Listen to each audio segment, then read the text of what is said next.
We welcome you to Flowery Branch and the Ticketmaster Studios. Wes Durham, Derek Rackley, Dave Archer. This is the Falcons 2023 pre-draft show presented for you tonight by Truist. And the full hour ahead, exclusive visit coming up with Falcons General Manager Terry Fontenot, head coach Arthur Smith. The impact of what's already happened to this Falcons roster in free agency. And before we're done, they call it our expert analyst selections of what Atlanta will do in tonight's first round. Bottom line is the excitement of the draft is real, and it's real in Atlanta, right? Well, first of all, I just want to say I'm glad to be up with you guys. You guys are kind of the veterans here of this pre-draft show, and I'm kind of the rookie. So I'm joining in, but I'm excited about this. I think back to the year 2000 when I came out. First of all, I can't believe that's already 23 years ago, and the excitement that I had as a player. I can only imagine it's the same for those guys that are potentially going to be drafted tonight. But I'm excited to be here to chop it up with you guys and see who are going to be the next young players to put on the Falcons jersey. I love it, baby. Let's go. It is time. Yeah, it's been a fun free agency period. Atlanta's done an unbelievable job in free agency. Now we get to open those Christmas presents. It's Christmas tonight. Yeah. We're going to open up those, and you got to pick your own packages. How about that? Get an opportunity to select some guys that are going to add to this roster in what has been already an unbelievable offseason for the Atlanta Falcons and adding personnel and creating depth. I remember when I was a kid, don't you always want to pick the biggest box, right? Isn't that because maybe the TV or something was in there? I don't know if it's going to be the picking the biggest box, but or the fastest box. Surprise. There you go. The fastest box. Okay. How did we get to this, though? I mean, you mentioned 2000. Arch was a handful of years before that when he was taken out of Iowa State. And here's the deal. This has become one of the 5 biggest nights in the National Football League. I mean, Super Bowl's still number 1, right? But the draft's not far behind here, Dave. How did we get to this night being this? Well, it's the NFL. The NFL, that's the behemoth. 94 of the top 100 TV programs this last year were NFL games or NFL opportunities, properties. So what we did was we got rid of the chalkboard and the grease board, and now we have all this dynamic stuff to look at and stages for people to walk across and gigantic hugs, and we've got concerts before the thing starts. They created a monster situation, but it's what the NFL is. It's the favorite sport in the country that everybody's locked onto, and everybody wants to know everything they can about it. And here's the irony of it. One of the great cities for the NFL is Kansas City, one of the heritage cities of the AFL. Absolutely. Lamar Hunt, an unbelievable history. Oh, by the way, they've been pretty good here recently. So they're hosting tonight, and they're expecting somewhere in the neighborhood before the weekend's done of about 250,000 people to be there. But, Rack, the core idea here is not changed. The event has. Getting better is job 1 for 32 teams. You go back 10, 20, 30, 40, however many years you want to go back. The number 1 goal for every team here, the Atlanta Falcons and 31 others, is how do we make our roster better? How do we bring in a guy coming from college, fit him into the culture, the chemistry, and the system that we already have in place? Some of it will be new, especially on the defensive side of the ball for the Atlanta Falcons.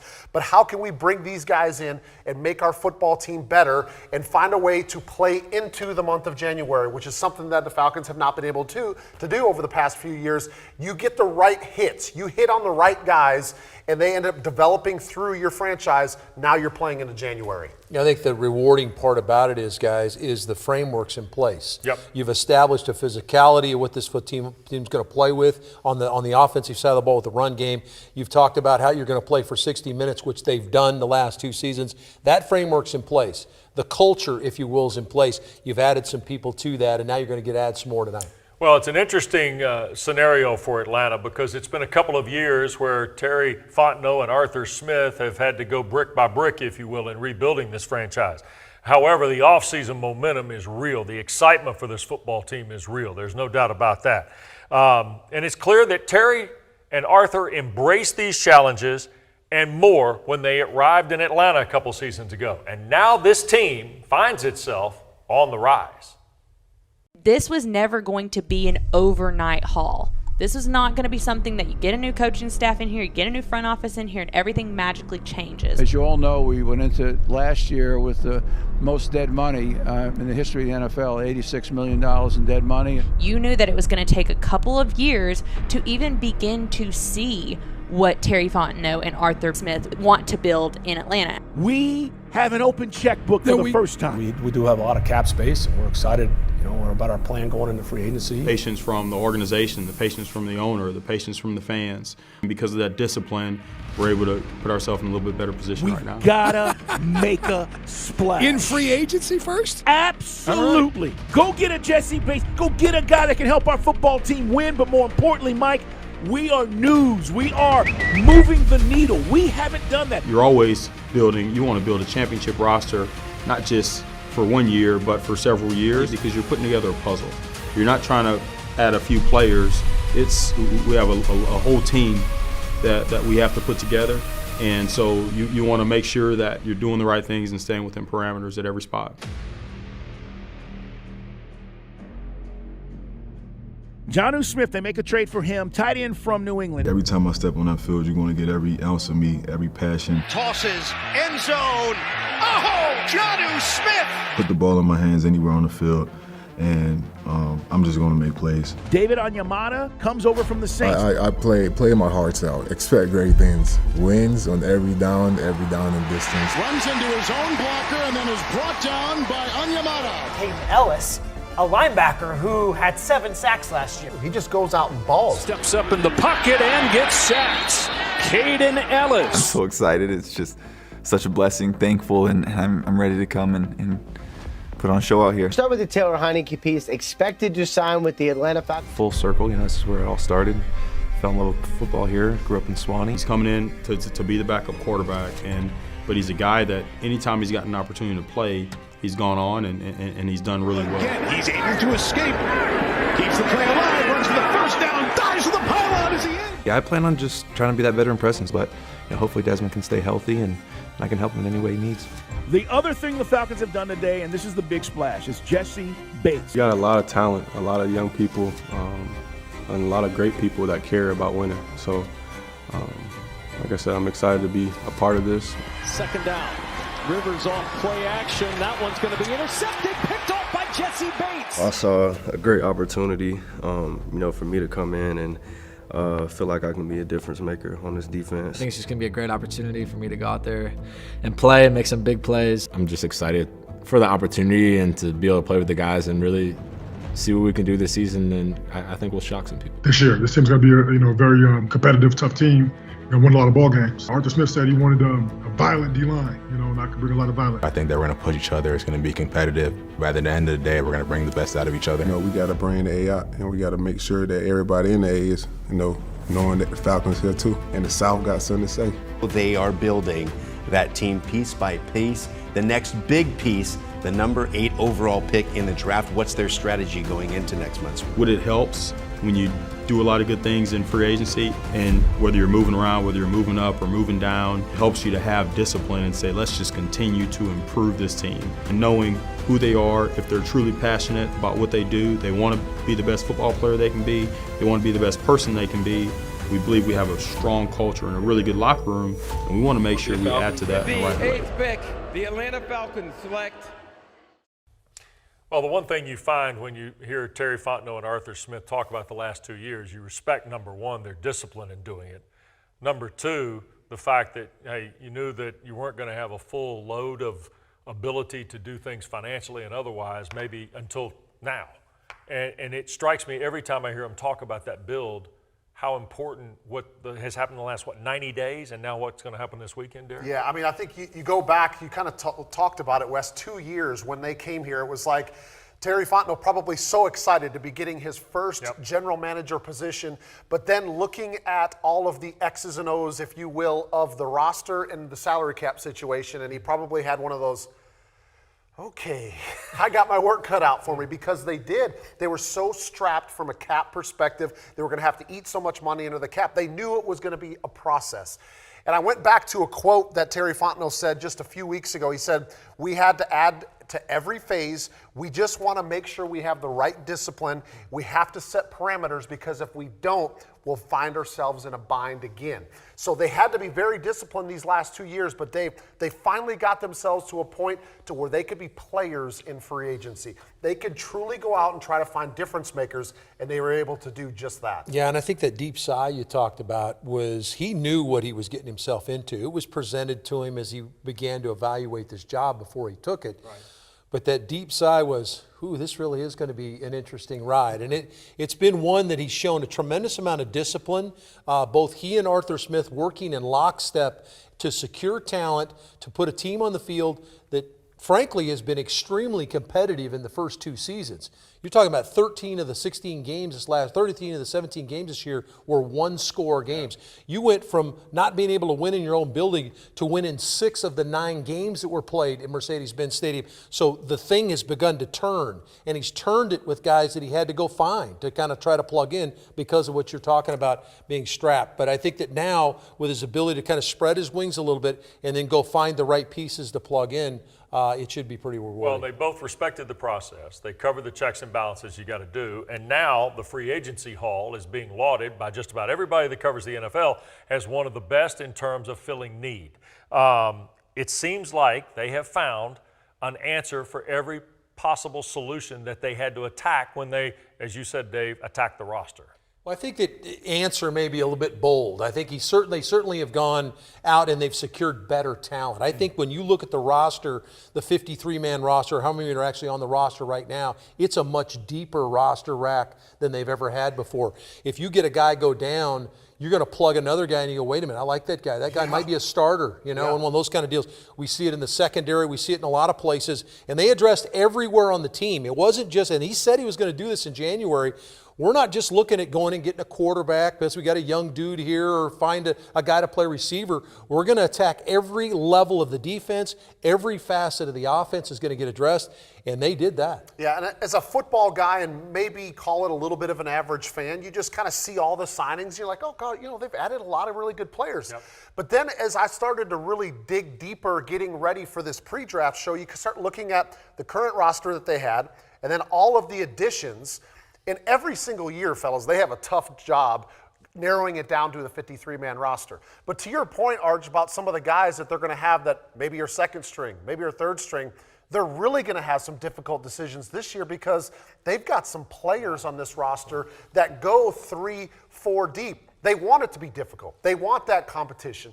Terry Fontenot says iron sharpens iron. Yep. This is going to be one of the first years where there's going to be some really good players that potentially don't make this football team. All right, I'm going to put the expert analyst on the spot here. Who's the most important free agent signing? Can we kind of initiate him, like some of the things that you and I do when we're together on the podcast? Sure, let him know that it's not just one. Yeah, like you're going to ask a question, and we're going to kind of change the rules a little bit. So Okay, I'm going to give you 2. All right. I'm going to give you 2 signings, and I'm going to go with Jesse Bates, obviously one of the biggest splashes that we made in free agency, but I'm going to combine him with Calais Campbell.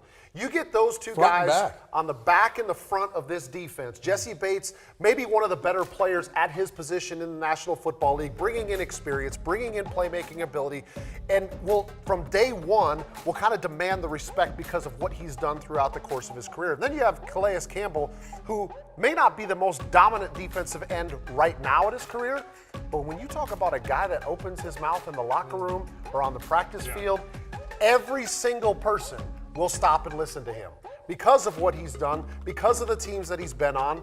And we're talking about a Walter Payton Man of the Year, one of the most respected players in the entire National Football League. You got those 2 guys as leaders, as captains, as quarterback of your defense. It's a pretty good start to the offseason. Well, another thing Rack will tell you as we've worked together is you got to cheat the other guy a little bit. And that's pretty strong what he just came with there.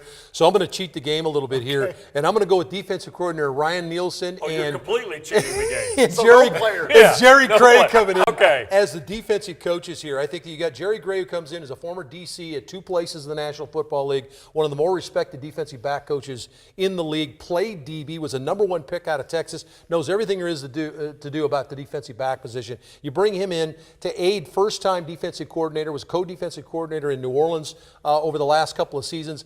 And think about the teams that we played. Wes, we've called the games.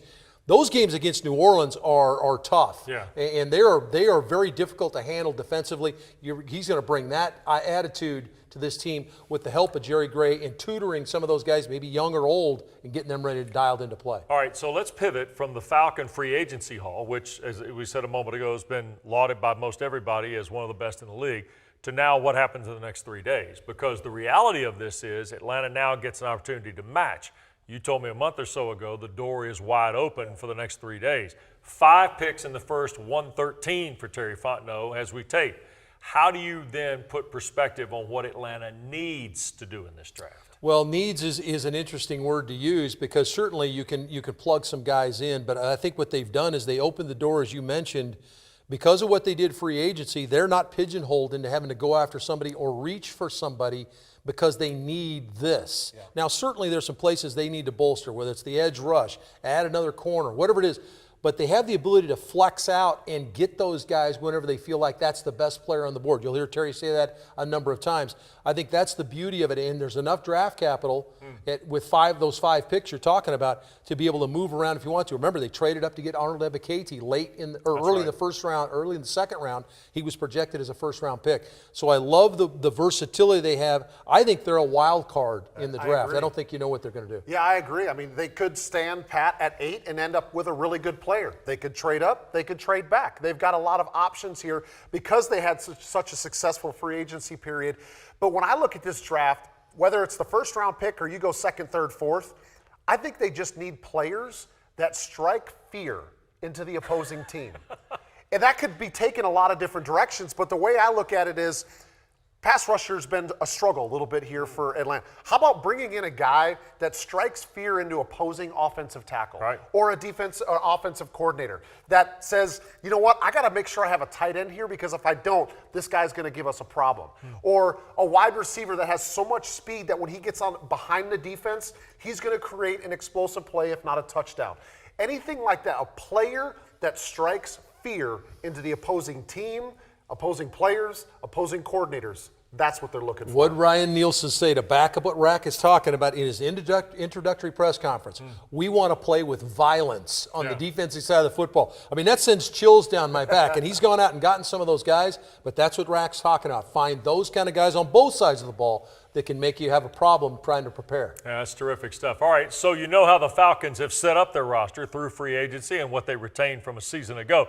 But what about the rest of the NFC South? The division lines have changed a little bit, new coaches and new markets, so to speak.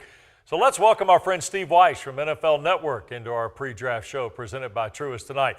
And the landscape of the offseason, Steve. So now, as we start this draft, who do you think the favorite is in the NFC South? Yeah, great question, Wes. Look, the state of the NFC South is the division itself is wide open. So let's start with the New Orleans Saints because they're the team that's got the most established experience, defensive-led team, Cam Jordan, Marshawn Lattimore, Demario Davis. Shouldn't change too much because Dennis Allen is still going to oversee that, but they are going to miss defensive coordinator Ryan Nielsen an awful lot. That's talking to people with the Saints. And then Derek Carr is going to come down there. He's got weapons. He's got a very good offensive line. So can his experience and the fact that he's a very good decision maker get this offense back on track? That's the key. Now let's go to Tampa Bay. Who's their quarterback? Is it Baker Mayfield? Will it be Kyle Trask? Either way, it's not going to be Tom Brady. The main thing that the Buccaneers have to figure out is can they run the football? For 2 years, Tom Brady gave them a lot of gloss over to some flaws on their offense. Their offensive line was nicked up last year. If those guys come back healthy, that should help. Defensively, they still have a lot of good players in place, so they should be competitive, but that depends on the quarterback. If that quarterback will or will not turn the ball over. Carolina, definitely a team on the rise. They have got some defensive pieces. They've invested in the offensive line. Now will it be their quarterback? Bryce Young, C.J. Stroud. Can they adapt quickly? They've got an incredible offensive staff. I mean, Thomas Brown, the former UGA running back, comes over as the offensive coordinator. You've got Frank Reich. You've got Jim Caldwell. You've got Josh McCown. The brain power is immense, but that's a lot of cooks in the kitchen. What's going to be the actual voice guiding that rookie quarterback?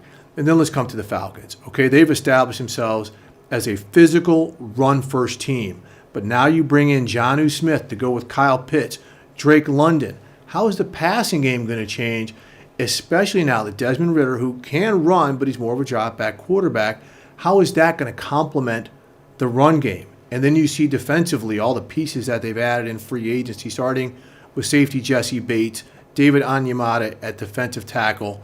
They just add some really nice pieces on every level of this defense. But Ryan Nielsen, he's got to put it all together. But again, the talent there, along with some of the buy-in and the chemistry that they've developed, should make the Falcons tough. But it's a bunched-up group, Wes, here in the NFC South. We'll just see how many teams can get on that plus side of the 500 record. Okay, Steve, thanks very much. Look forward to having you back with us later in the program. But in the final hour before the draft starts tonight, Tori McElhaney of AtlantaFalcons.com sat down with head coach Arthur Smith and GM Terry Fontenot about their mindset going into the 8 o'clock start.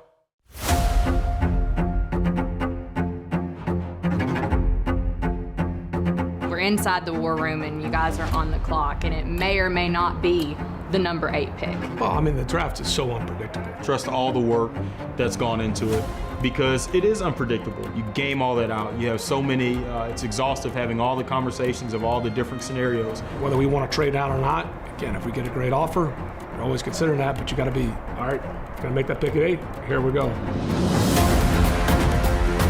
A lot of people say best player available, sure, but best player available if you're loaded at tight end, like we feel right now. What you don't want to do is get desperate where you're pulling a guy that you've got down here and then you put him with an 8th pick, and then it's probably unfair to that player if you trust how you process and how you grade it. Look at this offseason acquisition. Welcome, Jesse Bates. I've been one of the best safeties in the league. Arthur Smith is reunited with Jonnu Smith. How about this one? David Onyemata. When you've added so many good players to the team, like you say, you don't feel desperate. Well, we're not throwing darts. It's not like draft day with Kevin Costner. It certainly doesn't feel like that. And it certainly doesn't feel like it does when you're calling plays in a game when you got a 40-second clock. A lot of value has been found in the 5th round. What confidence does what they have done in their development give your staff about not just identifying talent, but developing that talent? Never about 100%. I mean, there's some things that happen, or you get to the point we're at right now. It gives you confidence, but you never can get complacent thinking just because, hey, we hit in 21 on a certain spot or 22 that we've got all the answers, because you don't. We're human beings that are assessing other human beings, right? So there's no perfect science. It's not a math equation where we say, okay, if we do this, this, and this, then this will happen, and this is the desired outcome. The numbers are what they are. I mean, the amount of guys we have on our roster now going to the draft than we've had the last couple of years. It's going to be a hard competition. Is that what y'all set out to build? The very first day when y'all got in here, we were like, we want to create this environment where it is difficult to get on this team. Yeah, iron sharpens iron like man sharpen man. And the other mindset we have, Tori, is we always look at it like the 90 players that are here, they're not just competing with the 90 players here, they're competing with the other 31 teams, players outside the building. Even get into decisions, assuming that you don't have any major injuries, it's going to be a hard roster to make. And that's where you want to be. And that's where we feel really good, again, heading into the draft and into training camp. It is. It's 365, 24/7. We're constantly looking to improve this roster because it's going to bring out the best in the people, and the cream really rises in competitive situations.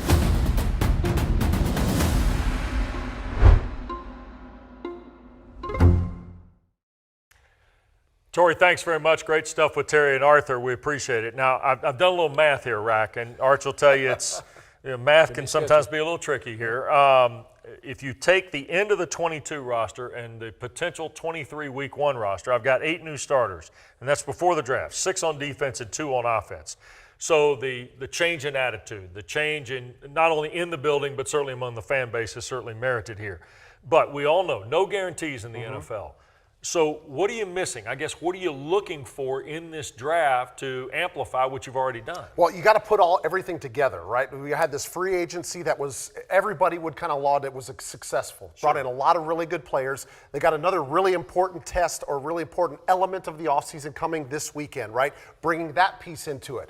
But then, as you know, we talked a little bit about culture. We've talked about the organization.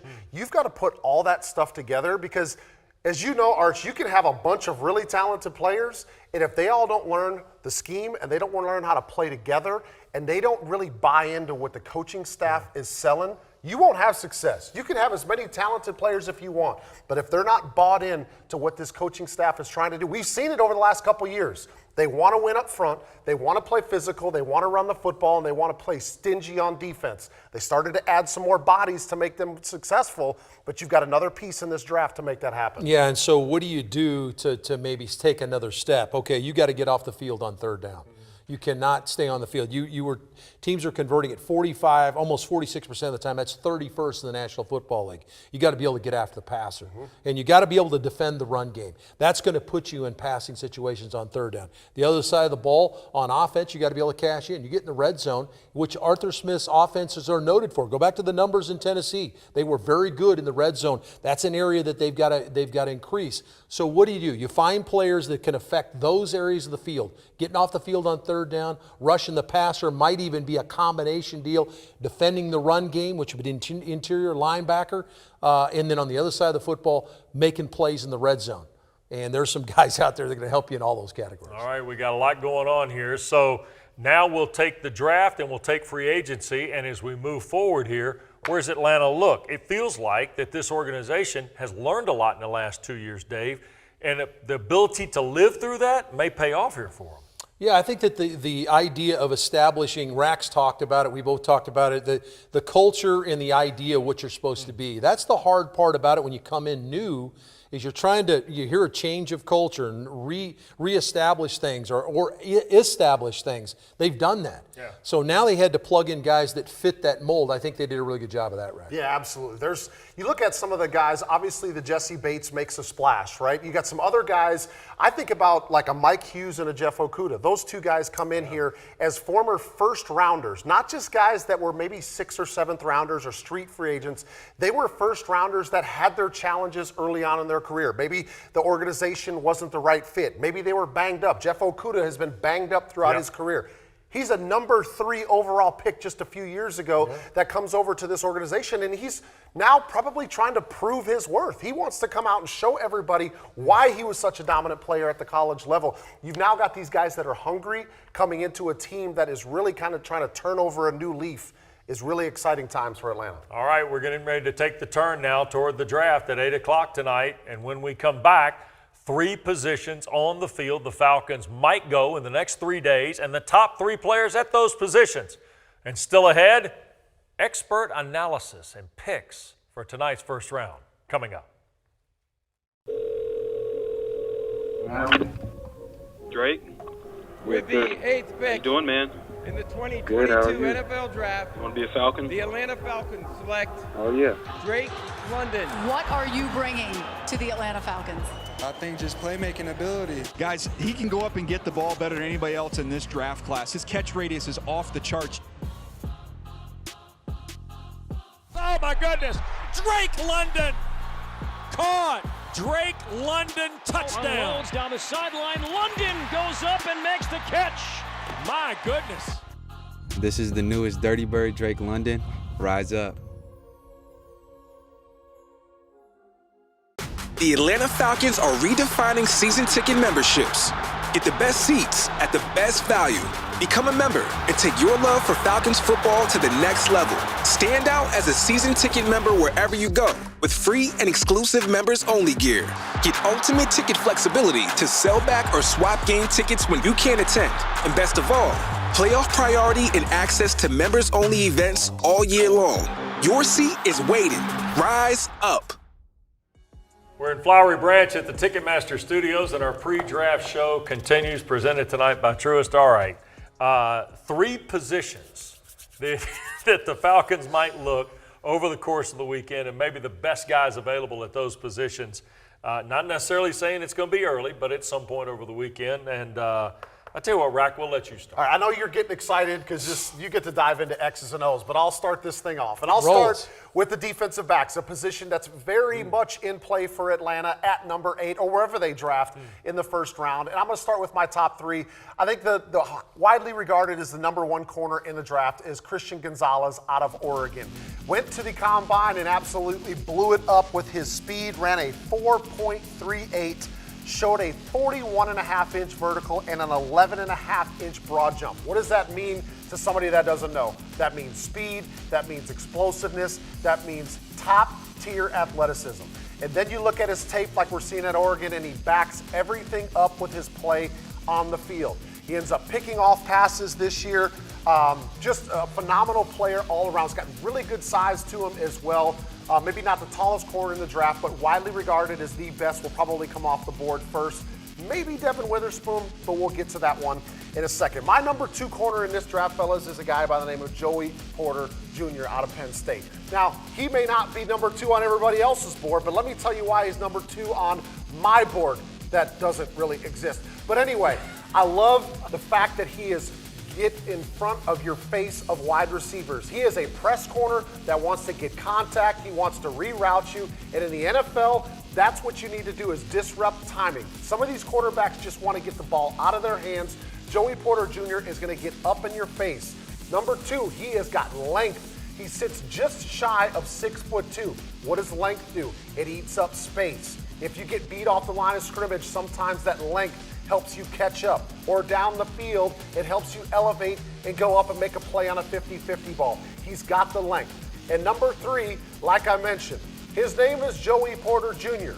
His dad was Joey Porter, and he was what they call an enforcer when he played in the NFL. I don't know this for certain, but I would imagine his conversations with dad after a game were widely different than most everybody else playing in college football. When he got in trouble, when he did not play well, I'm sure dad told him that in many different words that we cannot repeat on the air. So he had probably had a much shorter leash. And you know what, we joke about it, but there's something to be said about that. A guy that comes from that pedigree, I think he's really good. Finally, Devin Witherspoon from Illinois is my final corner. And like I said, he may end up being the first guy to come off the board, but had a phenomenal season for the Illini. I actually called his game the first game of the year against Wyoming. I said, wow, this kid can play right here. First team AP All-American, was injured or nursing an injury at the combine, so he did not run there. He showed the speed at his private workout at a 4.4240, so he's definitely going to be one of those top corners coming off the board. All right, I like the choice of DBs. I'm going to go wide receiver. This is not a heralded wide receiver class, but I think it can be a productive one. It's not going to start till probably around the teens in the first round. And we're going to go with the guy that was the number 1 wide receiver in all the mocks when the whole process started. So the 1-0 mock, the number 1 receiver was Jackson Smith-Njigba of Ohio State. And really, he was listed number 1 despite being injured most of 22, only caught 5 balls, was terrific in 21 for the Buckeyes. Ryan Day talks all about his route running. I think he's a physical guy. He's fast enough, maybe not the fastest, and he's going to be a player for somebody. The injury thing does give you a little pause on Smith-Njigba. The number 2 guy, and I did this for Arch. I mean, Quentin Johnston of TCU was one of the major reasons Sonny Dykes' team played for the national championship last year. He exploded. He's a big guy. He's got big speed, and he makes a lot of big plays. 60 catches, half dozen touchdowns. Guy slinging it to him wasn't bad either. But look at him making the high point stuff. I mean, I think Quentin Johnston really can help somebody at the next level. So you go from Fort Worth, Texas, and I'm going to the Commonwealth of Massachusetts. Nobody's moved faster and higher in the last 2 weeks than Zay Flowers of Boston College. It's almost like they didn't know he caught 130-odd passes in the last 2 years. He caught 78 balls for a dozen touchdowns a year ago from an offense that, quite frankly, could not run it across the street for Jeff Hafley. Now, Hafley made news in the last 10 days when he talked about Flowers' loyalty, because in today's college football, Zay Flowers a year ago did not take the bag in the portal rack. He stayed and played another year at Chestnut Hill because he wanted to be part of the program. That's where I went with wide receiver. Well, Zay Flowers will snap some ankles when he gets to the National Football League. Dude can move. And Quentin Johnston's favorite player, Randy Moss. I think you saw that in some of the tape there. I'm going to take best players available, guys. And this is going to exclude Will Anderson because I don't think Will Anderson is going to be available for the Falcons if they pick in that 8th spot. So let's start with Jalen Carter, the big kid out of Georgia, and why not? The dude was dominating in the interior, tremendous size and athleticism. He's lightning quick in his first step. You see it in all the tape. Nobody can block him singularly, and he beats double teams readily. Heavy-handed, violent hands, 47 quarterback pressures in the last 2 years. The guy is a dominant player on the interior. Let's shift gears and go to the offensive side of the football. How about Bijan Robinson, the running back from Texas? This guy's got it all. You hear about generational running backs. I don't know about all that. I don't even know what that means. But the dude can run. Okay, he can start and stop. He's got incredible vision. He had the most broken tackles of any running back in college football a year ago. And by the way, he knows how to find the end zone. He had almost 1,600 yards rushing a year ago, 18 touchdowns, great vision for Bijan Robinson. And my last guy, Tyree Wilson, big kid out of Texas Tech. Now, where do you play Tyree? 6'6", 271 pounds. Is he a 4-3 defensive end? Is he a 5 technique in the 3-4? Is he a stand-up linebacker? Yes, he can do all of that. He can do all of those kind of things. And by the way, he's got a 7'2" wingspan. You want to try to throw the ball around this dude, you got a problem. Not only does he track the ball carrier down, whether it's a quarterback or a running back, he also has the ability to bat balls down on those bubble screens. So a problem is what all these guys present. He's D, all the above, right? Yeah, I mean, he named 3 positions and went yes. We'll keep an eye on those guys. Good stuff here. The countdown is on now to the first round. Where will and who will the Falcons pick? All the mocks are done, and when we come back, we give you the last word on what Atlanta might do next. How's it going? How you doing? You ready to be a Falcon? Yes, sir. All right. I shouldn't have took this on, Coach. They don't know. With the 74th pick, the Atlanta Falcons select Desmond Ridder. I think what the Falcons fans can expect from me as a player is a person who's going to come in and work every single day and give his absolute best. Gonna zip it down the field. There is London who makes the catch. Shoots it in zone. I mean, wide open. Alameda. Flush from the pocket to the right. Ridder gonna throw it up, trying to come back. Bernhardt catches it. Touchdown Atlanta. Holy smokes. That's a wrap, man. Rookie season over with. It's on to next year. Let's go to work.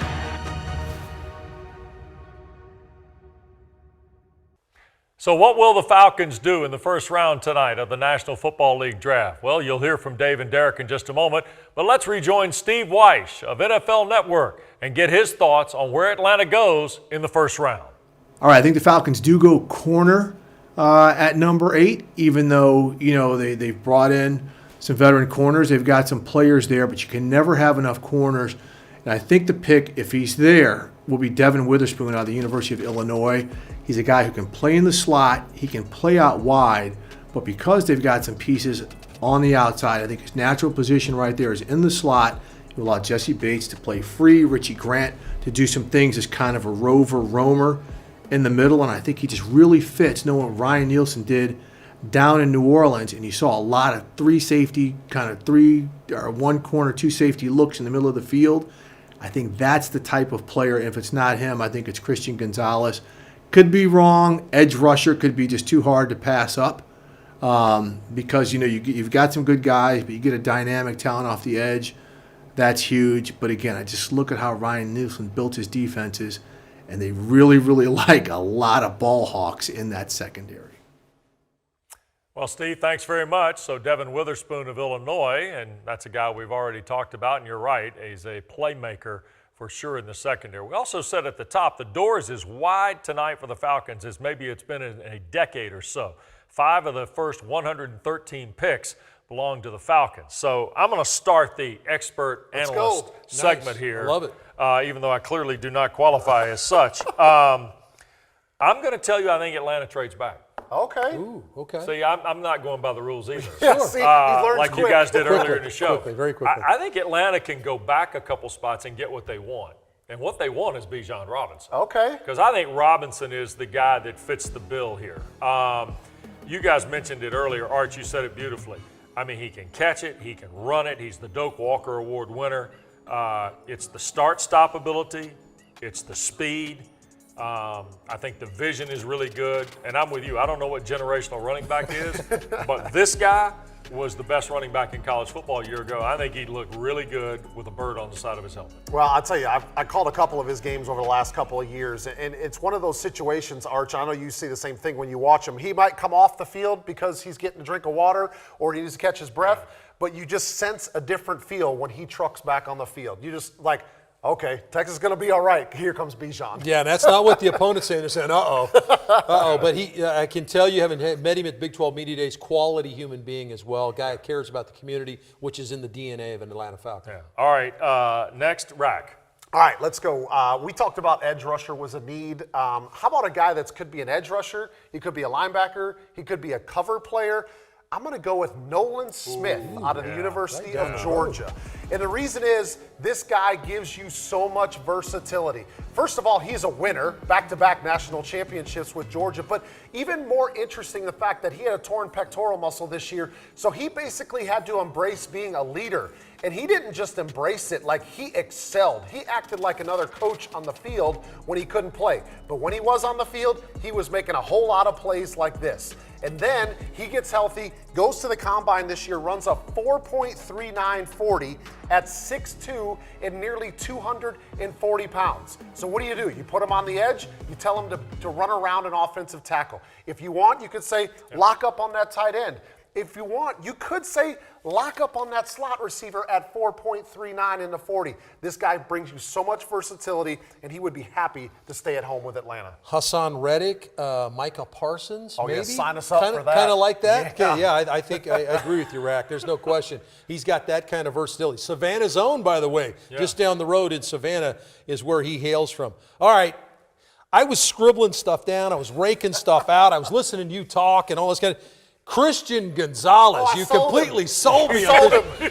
Christian Gonzalez, this is a big-time player now, and I agree with Rack. Out of Oregon, 6'1", 197, ran 4.38 at the combine, 41.5-inch vert, and you're going to see tape from both Colorado and you're going to see Oregon saying, what the heck, they got the wrong tape in. No, he played at both places. 18 starts at Colorado, followed his defensive back coach, Dimitri Martin, to Oregon, and he starred at Oregon. 4 interceptions, as Rack said earlier. He's a guy that's a ball hawk. He can track the football. He can mirror receivers. You know who he reminds me of, guys? A.J. Terrell. It wouldn't be bad to have another guy like that on the other side. Love this guy. Christian Gonzalez is my selection. I tell you what, those are all good. We'll see what Atlanta does tonight. It's going to be a very interesting weekend for the Falcons. As we said, 5 picks in the first 113. It's been terrific to be with Dave Archer and Derek Rackley. And thanks to our wonderful crew here at AtlantaFalcons.com. Don't forget AtlantaFalcons.com will have all the coverage tonight and all weekend long. Now, coming up in a couple minutes, Arch and I jump to radio and join Mike Conti for full first-round coverage of the draft tonight on Atlanta's V103 FM, which is also available through the Odyssey app. Thanks for watching the pre-draft show presented by Truist from the Ticketmaster Studios in Flowery Branch. Good night. With the 4th pick in the 2021 NFL Draft. He is the highest drafted tight end in history. He's an absolute freak show. The Atlanta Falcons select Kyle Pitts. Oh, Kyle Pitts wide open. Holy smokes. Caught. Touchdown. First career scoring catch for Kyle Pitts. And nobody followed him? How do you not follow him? Going to Atlanta.